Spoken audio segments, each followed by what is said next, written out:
అంటే వార్తలు ఇదివరకు ఈనాడు జ్యోతి రాసేయి జగన్ ఉన్నప్పుడు. ఇప్పుడు సాక్షి రాస్తుంది. నిజంగా కూలీ దొరకట్లేదా?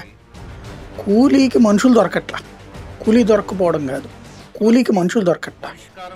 రియల్ ఎస్టేట్ రంగంలో అయితే కొంత గ్యాప్ క్లియర్. ఎందుకంటే కన్స్ట్రక్షన్స్ కాస్త స్లో డౌన్ అయినాయి. కన్స్ట్రక్షన్స్ స్పీడ్ ఎప్పుడు అవుతాయి అంటే కొనుగోళ్లు విపరీతంగా ఉన్నప్పుడు చకచకా జరుగుతూ ఉంటాయి కన్స్ట్రక్షన్స్ కూడా. కొనుగోళ్లు తక్కువగా ఉన్నప్పుడు కన్స్ట్రక్షన్స్ తగ్గుతాయి. తగ్గినప్పుడు అక్కడ కూలీలతో అవసరం తగ్గుతుంది. అంటే ఈజీగా అర్థమయ్యే భాషలో చెప్పాలంటే ఒక బిల్డరు ఒక 10 ఫ్లాట్లు కడుతున్నాడు, 10 హౌసెస్ కడుతున్నాడు, ఇండివిజువల్ హౌసెస్. ఈ 10 ఇండివిజువల్ హౌసెస్ కడుతున్నప్పుడు ఒకటో రెండో సేల్ అయిపోయినాయి అనుకోండి, అతను వేగంగా పూర్తి చేయిస్తాడు అన్నిటినీ కూడా.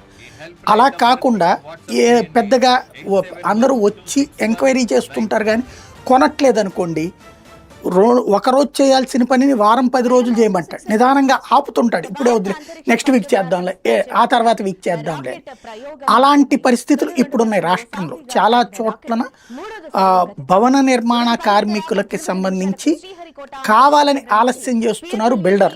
ఎందుకంటే గబక్కన చేసేస్తే కొనుక్కునే వాళ్ళు లేకపోవడం వలన. ఇప్పటికీ కూడా మన దగ్గర వచ్చినటువంటి సొమ్మంతా తీసుకెళ్ళి హైదరాబాద్లో కొంటున్నారు, బెంగళూరులో కొంటున్నారు. కానీ మన అమరావతి, విజయవాడ, గుంటూరులో